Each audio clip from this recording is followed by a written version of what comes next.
అందరికీ నమస్కారం అండి. మణి తెలుగు కథలకు స్వాగతం. ఈరోజు మన ఛానల్లో కొన్ని మోటివేషన్ కొటేషన్స్ అలాగే మంచి మాటలు, జీవిత సత్యాలు చెప్పుకుందాం.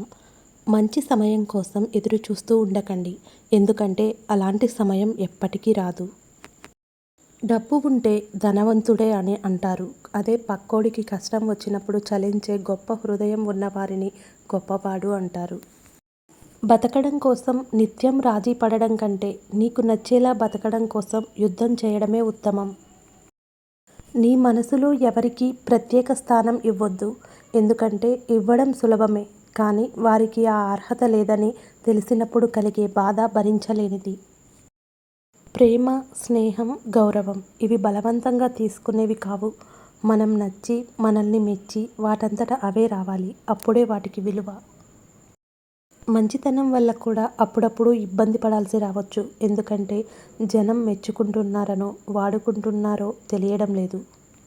కొసరి కొసరి వడ్డించే వారిని, కసిరి కసిరి మంచి చెప్పేవారిని ఎప్పటికీ దూరం చేసుకోకూడదు.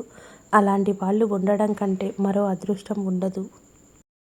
మన కష్టాలు, బాధలు పంచుకోవడానికి ఒకరైనా ఉండుంటే బాగుండు అనిపిస్తుంది, కానీ వాస్తవం ఏమిటంటే అవి వచ్చినప్పుడు ఎవరు ఉండరు.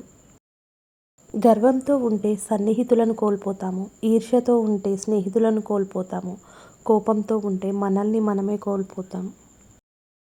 చిన్నప్పుడు ఆడుతూ పాడుతూ జీవితం గడిపేస్తాం. బాధ్యతలు భుజాలపైకి వచ్చాక జీవితం మనతో ఆడుకుంటుంటే నవ్వుతూ నెట్టుకొచ్చేస్తాం. మనిషి తన సంతోషాన్ని వస్తువుల్లో వెతకడం మొదలుపెట్టినప్పటి నుంచి నిజమైన సంతోషం కనిపించకుండా పోతుంది. అందరిలా నువ్వు ఉండాలనుకోవడం అమాయకత్వం అవుతుంది. అందరూ నీలాగే ఉండాలనుకోవడం మూర్ఖత్వం. ఒక విషయం గురించి తెలియడం గొప్పతనం కాదు, అది ఎక్కడ ఉపయోగపడుతుందో గుర్తించడం గొప్పతనం. జీవితంలో ఎన్ని కష్టాలు వచ్చినా గెలవడానికి ఒక అవకాశం ఉంటుంది, దాని పేరే ప్రయత్నం.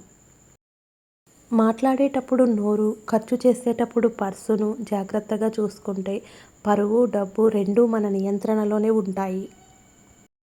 కుటుంబం అంటే చెట్టు వంటిది. ఎవరికి వారు వేరువేరు కొమ్మల్లా పెరిగిన మూలాలు మాత్రం ఒక్కటే. ఒకరి వల్ల మనం కార్చిన కన్నీరు, మనం పడ్డ వేదన నిజమైతే కాలం వారికి తప్పక బుద్ధి చెప్తుంది. కాస్త ఓపికగా ఉండడమే మన వంతు. ఈ సృష్టిలో మనిషి మాత్రమే ఏడుస్తూ పుట్టి, ఫిర్యాదులు చేస్తూ బతికి, చివరికి ఏమీ చేయలేకపోయానే అని నిరాశతో మరణిస్తాడు. మన అనుకునే వారితో మనస్పర్ధలు వచ్చినప్పుడు మౌనంగా ఉండండి లేదా దూరంగా ఉండండి, అంతేకాని మాటలు జారకండి. ఎందుకంటే రేపు మళ్ళీ కలిసిపోయినప్పుడు మనుషులు కలిసినంత ఈజీగా మనసులు కలవవు. ఈ వీడియో కనుక మీకు నచ్చినట్లయితే లైక్ చేయండి, షేర్ చేయండి, సబ్స్క్రైబ్ చేయండి. Thanks for watching. మళ్ళీ మరొక చక్కటి వీడియోతో కలుద్దాం.